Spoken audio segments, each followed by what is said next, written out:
If you ever find yourself walking alone in a forest, and suddenly everything goes silent, no birds, no wind, nothing, don't assume you're alone.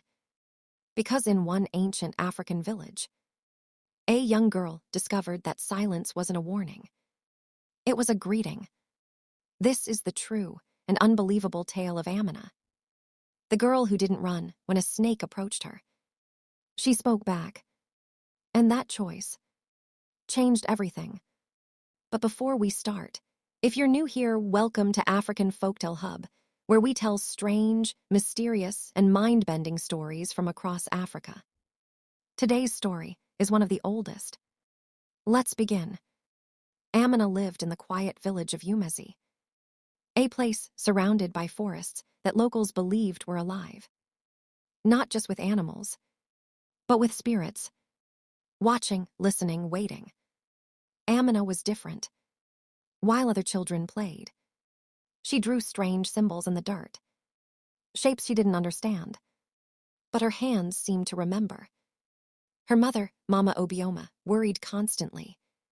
"Stay close, Amina. The forest listens," she would say. And she meant it literally. One afternoon, the respected elder, Mazi Kalu, visited their hut. He observed Amina quietly, longer than normal, as if he was trying to see something beyond her face. "Mama Obioma," he said slowly. "Watch her closely. The forest recognizes her." Nobody understood what he meant. Not yet. That evening, Amina went into the woods to gather firewood. Everything seemed normal. Until it didn't. The air became still. The wind stopped. And behind her, she heard a slow, deliberate hiss. Amina turned and froze. A huge black snake stared back at her. But instead of striking, it bowed. Then, in a whisper that wasn't a whisper, a sound she heard inside her mind. It said, "Amina, we have been waiting." Amina sprinted home, screaming. "The snake, it spoke to me." Villagers gathered instantly. Some gasped. Some shouted abomination. Others backed away like she was cursed. Only Mazi Kalu stepped forward. "What exactly did it say?" Amina repeated the words. The elder inhaled sharply, as if trying not to collapse. "No, not again," he muttered. Mama Obioma grabbed him. "What is happening to my child?" Mazi Kalu steadied himself. "Your daughter belongs to the ancient bloodline of the snake speakers." The crowd fell silent. The elder continued. "They were people chosen by the serpent spirits. They could speak to them, command them, learn from them." He looked at Amina with fear and awe. "They were wiped out during the Great Purge. We believed the bloodline ended. But clearly, we were wrong." Villagers panicked. "Send her away. She'll attract curses. She's dangerous." That night, Amina sat alone behind her hut, crying, trembling. A small shimmering snake approached. Its voice was soft. "Do not fear your gift." Amina whispered. "I don't want this. I never asked for this." The snake replied. "Destiny is not asked for, it is answered." Amina felt something shift. A presence deeper in the forest. Huge, ancient, and violent. Something was waking up. Late that night, Amina heard footsteps outside her hut. Slow, heavy, purposeful. She peeked through a crack. Mazi Kalu stood with two hunters, torches in hand, faces grim. One hunter whispered, "A girl who speaks to snakes cannot be allowed to stay." Amina's heart dropped. Mazi Kalu said, "We decide her fate at dawn." As they turned to leave, the forest behind them shifted. A massive shadow glided between the trees. The air vibrated with a deep, ancient hiss. The hunters froze. Then a voice, not from the world of humans, echoed, "Child, come." Cut to black. Amina awoke floating in darkness, surrounded by golden light and stars. A gigantic glowing serpent circled her gently. It spoke, its voice ancient and sorrowful. Humans and serpent spirits once lived in harmony. Your ancestors, the snake speakers, kept balance. But humans grew jealous. They attacked us. They hunted your bloodline. Images flashed before Amina's eyes. Fires burning shrines. Warriors with spears chasing serpents.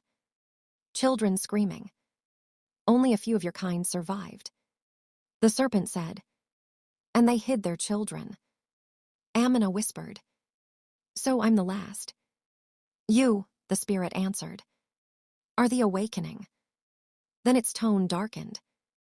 But a danger far older than your village is rising again. And only you can stop it. A shadow loomed behind her. A monstrous silhouette. Then, Amina woke up. The ground was shaking. Villagers were running. Screams filled the air. Amina rushed outside. And her breath caught. A colossal serpent, larger than any creature imaginable, slithered toward the village. Its eyes glowed a violent, unnatural red. Mazikalu fell to his knees. It is him. Ez Enwoke, the banished serpent king. The giant creature hissed, shaking the trees. The girl blngs to me. Suddenly, the golden spirit serpent materialized beside Amina. Light versus darkness.